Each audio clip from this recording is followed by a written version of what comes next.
فاسألوا أهل الذكر إن كنتم لا تعلمون.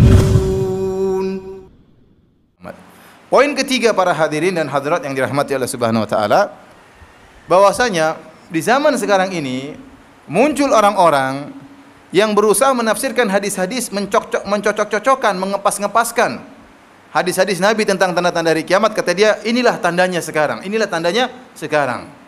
Seakan-akan memaksakan hadis-hadis Nabi dengan apa yang terjadi sekarang. Ini sudah terjadi sejak dulu, terutama berkaitan dengan Imam Mahdi, dengan Dajjal.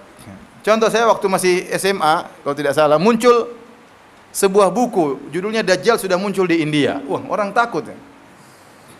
Dajjal Kribo, namanya Sai Baba. Iya, pernah dengar kan? Saya lupa kapan. Pokoknya saya pernah buku, sampai buku itu laris. Baca itu ketakutan, kita nggak pernah belajar agama, baca, wah sudah muncul, waduh gimana ini? Ya, repot ini, kalau dia datang ke Indonesia, mudah-mudahan tidak kunjungan ke Indonesia. Ketakutan, orang baca takut. Ciri-cirinya mirip dengan Dajjal. Kribo, oke, kribo. Hitam, benar-benar sama-sama hitam. Ya. Tapi kita lihat lagi, Sai Baba pendek, Dajjal kan besar, Dajjal apa? Boleh kribonya sama, berarti tidak semua orang kribo itu Dajjal.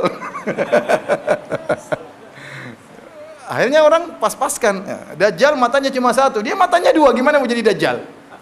Oh belum, itu belum berubah, masih proses perubahan. Nanti di ujungnya matanya jadi satu. Ya, orang ketakutan itu baca buku itu. Ya, gimana nih? Sudah orang gelisah, ini gimana Dajjal? Ya, dia hebat, macam-macam, bisa inilah, bisa bisa mengeluarkan emas dari tangannya dan macam-macamnya. Tahu-tahu Sai Baba tewas, sudah meninggal. Dajjal sudah mati kalau begitu. Apalagi kalau kita sudah bicara tentang Imam Mahdi.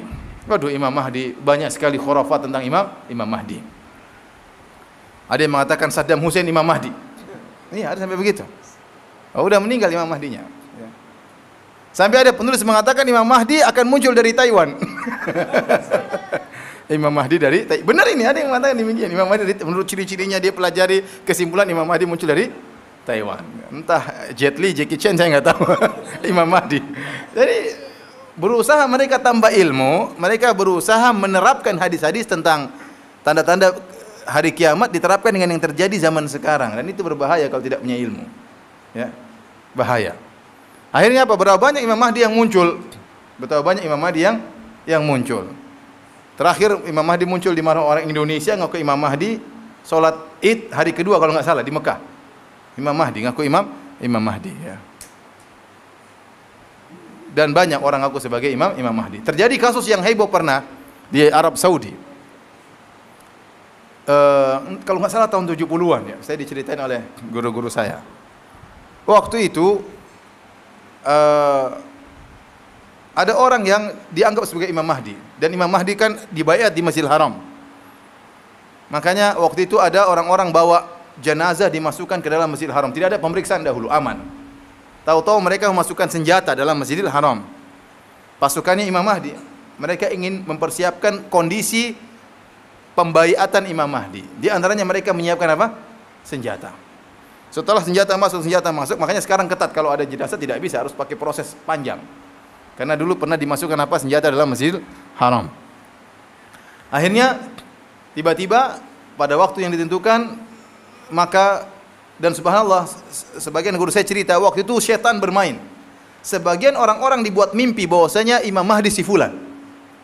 Datang setan buat si ini fulan mimpi, ini mimpi, si fulan mimpi. Mimpi mereka kayak ngepasin bahwasanya si fulan ini siapa? Imam Mahdi. Maka tiba-tiba mic direbut, ya. Kemudian dia mengaku bahwasanya dia Imam Mahdi. Kalau tidak salah di zamannya Syekh Shibil, saya agak lupa, tapi Syekh Shibil. Bahkan ada yang mengatakan beliau ini berterima kasih ya kepada jemaah haji Indonesia atau jemaah Indonesia. Kenapa? Karena waktu Imam Mahdi ngerebut mic, dia bisa lari masuk di jemaah Indonesia. Kerumunan, jadi tidak apa?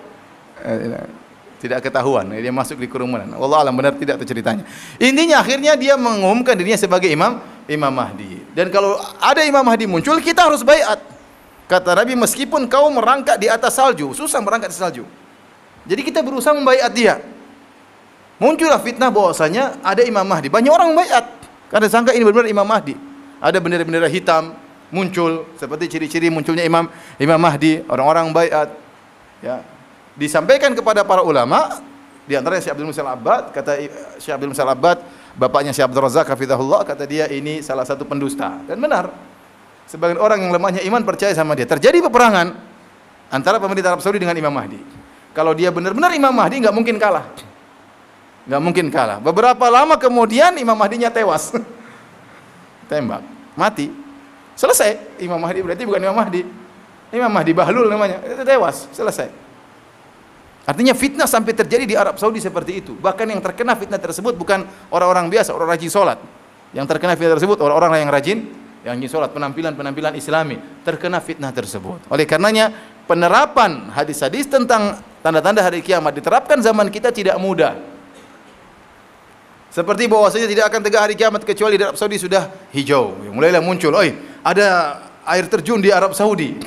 Di sebelah mana? Lihat di YouTube. Bukan, itu air hujan jatuh dari. Bukan itu hujannya berhenti, air terjunnya berhenti. Saya lihat video, kemana video klipnya? Saya lihat, ini bukan air terjun namanya. Ya. Tapi ini air yang di gunung kemudian apa? Mengalir. Jamaah haji, saya pernah naik sama jamaah haji di mobil, kemudian mereka melihat ada air terjun di kota Madinah. Kata mereka, luar biasa. Di tengah padang seperti gini, di bebatuan turun air terjun. Padahal itu air terjun buatan yang dibuat oleh pemerintah Arab Saudi. Maksudnya buatan. Tapi jamaah haji luar biasa. Saya dengar sendiri mereka bilang gitu. Maksud saya para hadirin, ya, tidak semua kejadian kemudian kita menganggap itu kejadian sebagai tanda hari kiamat. Sehingga akhirnya pembenaran. Contoh termasuk fitnah terakhir yang saya dengar waktu munculnya ISIS. Saya sering ditanya di pengajian. Di antara tanda-tanda munculnya Imam Mahdi, kata mereka akan berperang, nanti akan kita sebutkan. Akan berperang 3 pangeran. Kulluhum ibnul khalifah. Seluruhnya adalah anak khalifah. Kata mereka sekarang Raja Abdullah meninggal dunia. Dan ada Pangeran Salman, Pangeran Mugrin, Pangeran ini, Pangeran anu. Dan sekarang mereka sedang bertengkar memperebutkan apa? Memperebutkan tahta dan singgasana. Dan setelah itu akan muncul bendera-bendera hitam. Kata mereka sudah muncul bendera-bendera hitam di Suriah, di Irak, yaitu ISIS. Ya, sehingga ini menjadi pembenaran bahwa ISIS itu akan muncul Imam Mahdi dari ISIS, dan bahwasanya anak-anak khalifah kerajaan Arab Saudi semuanya rakus harta. Ini kan bahaya. Mereka menerapkan hadis ini terhadap raja-raja Arab Saudi. Mengerikan. Dan akhirnya pembenaran terhadap ISIS. Saya sering ditanya, Ustadz, benarkah ini? Saya bilang tidak semua ada bendera hitam berarti benderanya Imam Mahdi. Memang ISIS benderanya hitam bukan berarti pemimpin ISIS adalah Imam Mahdi. Dari mana dalilnya? Banyak ciri-ciri Imam Mahdi, bukan cuma satu ciri kemudian ngepasin kita bilang ini Imam Mahdi. Kalau hanya bendera hitam jadi Imam Mahdi, saya bisa pasang bendera hitam di rumah saya. Firanda Imam Mahdi, bisa.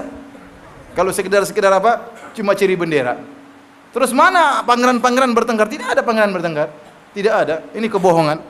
Ini hadis seperti ini disalahpahami dalam rangka untuk mencela kerajaan Arab Saudi, kemudian membenarkan apa? ISIS yang takfiri, yang suka mengkafirkan kaum muslimin, membunuh kaum muslimin. Bahaya seperti ini. Salah penerapan tentang hadis-hadis Nabi SAW. Makanya saya katakan hati-hati seorang memahami hadis-hadis tentang asyratus sa'ah, tentang tanda-tanda hari kiamat. Ya.